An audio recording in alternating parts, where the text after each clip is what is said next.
Have you ever felt like your past is too messy or your mistakes too big for God to actually use you? Most of us have moments where we feel like we've disqualified ourselves from doing something meaningful for the kingdom.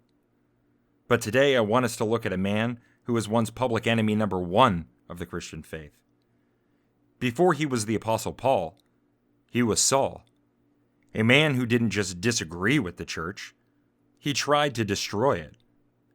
If you've ever wondered if someone can truly change, or if God can repurpose a life that seems beyond repair, then you need to see what happened on the road to Damascus. The life of the Apostle Paul is the ultimate testament to the transformative power of the gospel.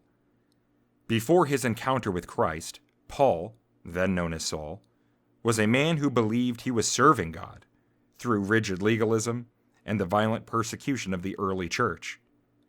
He was a pillar of a system that relied on human pedigree and religious status.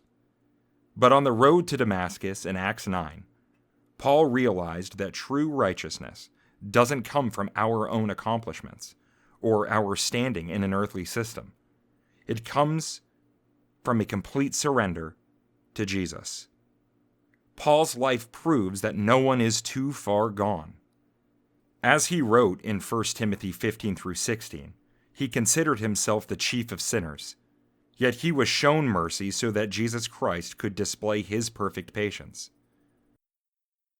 His journey inspires us because it shows that God doesn't just forgive us of our past. He gives it a new purpose, for his glory. For us today, Paul's journey serves as a blueprint for the kingdom living under the new covenant. He didn't just change his mind. He changed his entire identity. Paul went from seeking his own version of justice to becoming a servant who suffered joyfully for the sake of the cross. In Philippians 3:7-8, he famously wrote that every earthly gain he once prized, he now counted as loss and rubbish, for the surpassing worth of knowing Christ. This is the heart of the Christian walk, trading our personal rights and comforts for the mission of the King. Paul shows us that being a citizen of Christ's kingdom means our primary identity isn't found in our career, our heritage, or our social status, but in our role as an ambassador for Christ. 2 Corinthians 5:20. This transformation wasn't just a private feeling. It was a public commitment. Paul's life reminded us that responding to the gospel requires an active step of faith and obedience.